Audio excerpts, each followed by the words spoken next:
Hey guys, and welcome to this guitar lesson. So if you read the title, you'd know this is about why you should start off using a guitar pick.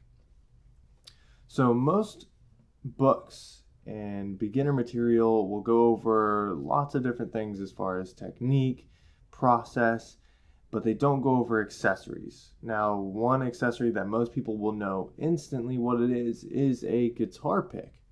And I would recommend always starting off with a guitar pick for a few different reasons.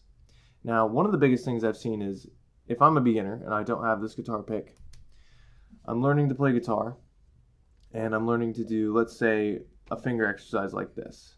I played that one note twice. My bad, I'm not perfect. Now, in this exercise, I've seen kids play like this. They'll have their hand out like this. I've seen students go more like what I was doing the first time.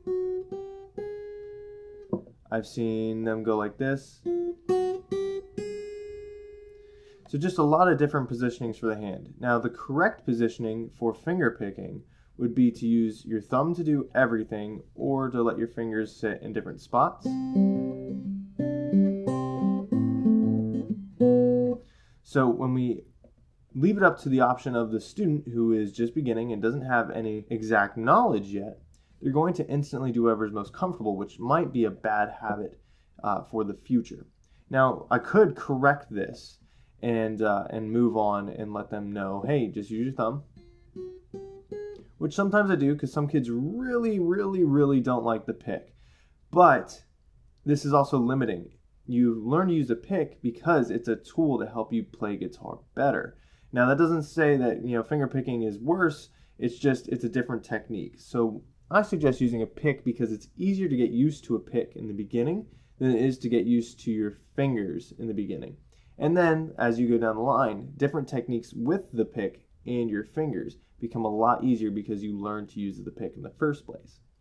So let's go over holding the pick. For those of you who've ever been to an arcade, you hold a joystick with your thumb on top and the rest of your fingers wrapped around. So what we would do to hold a pick is have that same shape.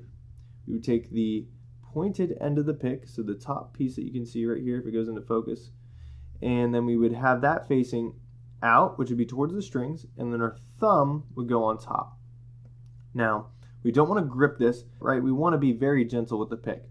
If you can't just pull it out of your fingers, you're holding too hard. Now granted, you might drop it. It takes time to learn to hold the pick properly and have a good grip, but it's better to hold light than to hold tight, okay? Now the reason for this is your hand will start cramping up, you'll get discouraged because your hand will hurt, your arm will hurt. It's just a whole bunch of muscles being used that don't need to be used when holding a pick. Realistically, your hand should be relatively relaxed. Like if I'm just relaxing my hand, there it is, a couple of adjustments, okay? And even then, I can leave my fingers out like this when I strum.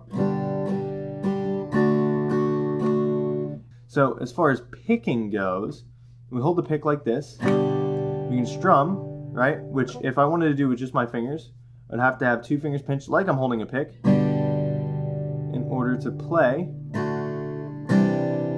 the chords. So when I'm strumming with my fingers, I have to know exactly which finger to use and which finger to go up.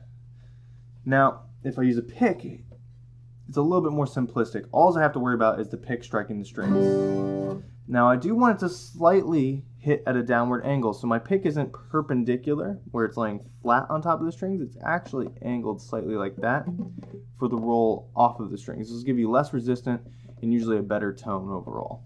So the reason picking is so important and using a pick when you start out is because you're focusing on one thing instead of having 5. So I hope this video has been helpful. If you'd like to give it a thumbs up. If you think my channel is awesome, I would really appreciate a subscribe. If you'd like to learn more about guitar, you can check out my website, headlessmusic.com. I just released my first book for beginner guitarists. Thank you so much again, guys. I'll see you in the next one.